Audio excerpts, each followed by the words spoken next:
Ça se passe à peu près en 1450, au sein de la civilisation aztèque. On commence à retrouver des corps de jeunes filles qui ont été enlevés et on les retrouve momifiés quelques mois plus tard. Et le pouvoir commence à prendre peur, il n'y a pas de police, il n'y a rien. Donc ils vont désigner une sorte de fonctionnaire qui s'appelle Serpent.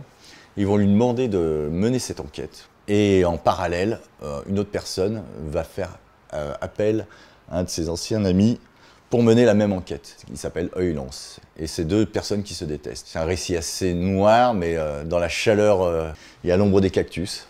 On est dans un polar, au milieu d'une civilisation que je trouve assez fascinante. Donc il a fallu que je prenne des éléments du polar et des éléments de cette civilisation et que je les fasse cohabiter. Et c'est ça qui m'amusait beaucoup.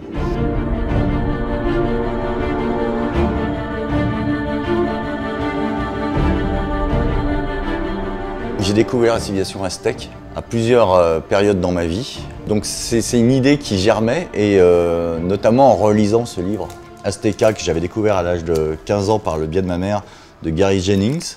Je l'ai relu sur la fin de Oko et ça m'a vraiment donné l'envie de me lancer sur une nouvelle civilisation. Il y a un côté sanguinaire très violent, un petit peu qu'on retrouve aussi dans Oko. Oko, le Japon médiéval était aussi violent et sanguinaire, donc je dois être attiré par ce genre de choses.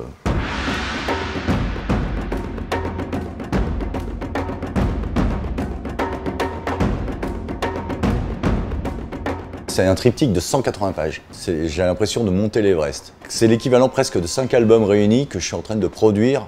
Donc ça me pousse à faire 4 planches par semaine. Je me suis enfermé chez moi et j'ai une vie un petit peu de moine soldat, on va dire.